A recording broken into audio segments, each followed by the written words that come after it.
ఆహా ఇదే కదా కావాలి, చాలా సంవత్సరాలు అయిపోయింది బయటకు వచ్చేలాగా. సో కాంతా ఏంటి చెప్పు, ఏదో అంటున్నావు తర్వాత. సో ఈరోజే పొద్దున్న కాంతా ట్రైలర్ రిలీజ్ అవ్వడం జరిగింది. అండ్ ఈ సినిమా కాలం అన్నది ఒత్తి సినిమానే రీక్రియేట్ చేయగలుగుతుంది. జై హో దా ఓకే సార్, మీరు బాగా రౌడీగా మీరు అసలు.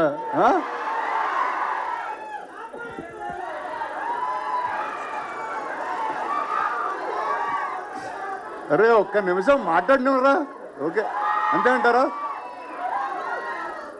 సరే ఒక 2 minutes. నేను చిన్నప్పుడు మెడ్రాస్ నుంచి హైదరాబాద్కి వచ్చినప్పుడు ఇక్కడ సినిమా ఇండస్ట్రీ లేదు, స్టూడియోలు లేవు, ఏమి లేవు, రాళ్ళు రప్పల మధ్యన వచ్చాం మేము. యాక్చువల్లీ ఏంట్రా మధ్యలో మాట్లాడలేదురా, మామూలుగా మాట్లాడుతున్నాను రా రే. ఏదో చిన్ననాటి జ్ఞాపకాలు ఏదో చెప్పుకుంటున్నాను, చెప్పుకోని ఎవరా నన్ను. నేను ప్రిపేర్ అయ్యి బాగా వచ్చాను మీతో ఏదో మాట్లాడేద్దామని, అసలు ఆగనివ్వట్లేదు. ఓకే కానీ చెప్తాను. సో ఆ టైంలో ఇక్కడ అన్నపూర్ణ స్టూడియోస్, పద్మాలయ, రామానాయుడు స్టూడియోస్ ఇవన్నీ కడుతున్నప్పుడు వాళ్ళందరూ మాట్లాడుకునే ఏంటో తెలుసా, విజయవాణి స్టూడియోలో ఇలా జరిగిందంట, ఏవిఎం స్టూడియోలో ఇలా జరిగిందంట అని, ఇలా స్టార్స్ గురించి. అంటే ఇప్పుడైతే ఇంత పెద్ద మీడియా, సోషల్ మీడియా మీరు అందరూ ఉన్నారు, అప్పుడు స్టూడియో లోపల జరిగే విషయాలు చాలా తక్కువ మంది తెలిసాయి. బాలయ్య గారు కూడా అక్కడి నుంచి వచ్చారా నాతో పాటు. సో అలాంటి ఒక సెట్టింగ్లో సెల్వా నాకు ఒక కథ చెప్పడం జరిగింది. అండ్ చెప్పి చాలా సంవత్సరాలు అయింది కూడా. బట్ ఆ రోజు ఆ కథ విన్న వెంటనే ఖచ్చితంగా ఈ సినిమా చేయాలి, నేను ఏదో విధంగా ఈ సినిమా ముందుకు తీసుకెళ్లాలన్నప్పుడు ఆ సినిమాకి ఎవరు కరెక్ట్ అంటే, నాకు తెలిసి ఇండియాలో ఎవరన్నా ఒక పీరియడ్ కథ రాయాలి అని అనుకుంటే కూడా మొట్టమొదటి వ్యక్తి అదిగో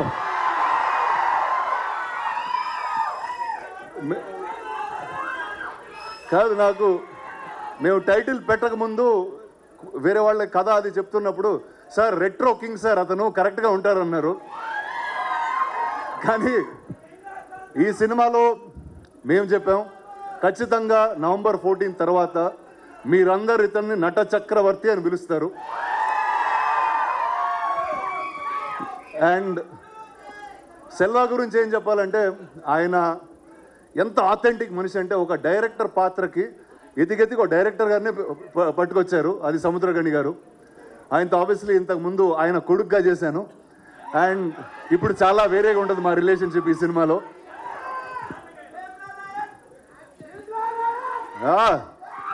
సో తర్వాత చివరు ఈ సినిమాలో ఒక కొత్త నటి కావాలి అన్నప్పుడు ఇందాక మేడం చెప్తున్నారు 100. నేను బాగున్నాను రా సలా. సో సెల్వా ఆల్మోస్ట్ ఒక 100 పైగా ఆడిషన్లు, వీడియోలు, వేరే అమ్మాయిల ఫోటోలు పంపించేవాడు. అరే ఊరుకోరా ఇప్పుడే పెళ్ళైందిరా, అలా ఫోన్లో అమ్మాయిల ఫోటోలు వేసుకుని తిరగకూడదు నేను అన్నా. బట్ అది మొత్తం అయిన తర్వాత ఇలాంటి సముద్రకణి గారు, దుల్కర్ లాంటి నటుల మధ్య నిలబడడానికి అసలు మామూలుగానే జంకుతాం. నేనేదో హైట్ బేస్ వాయిస్ వేసుకుని లాగేస్తూ ఉంటాను కానీ, బట్ వాళ్ళిద్దరి మధ్యన అద్భుతంగా నుంచుంది భాగ్యశ్రీ.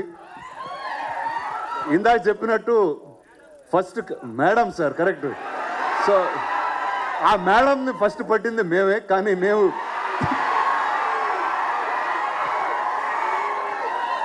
మేము సినిమా తీసే డిలేలో ఆవిడ తెలుగులో సినిమాలు చేసి ఇంత పాపులర్ స్టార్ అయిపోయారు. So I don't have to say anything, welcome again. And ఈ సినిమాకి మ్యూజిక్ మొట్టమొదటిసారి నేను సినిమా చేస్తున్నాను అనగానే ఆదిత్య మ్యూజిక్ వచ్చి తీసుకున్నారు ఈ music. Sir thank you sir మీ సపోర్ట్కి అట్ ఎనీ పాయింట్.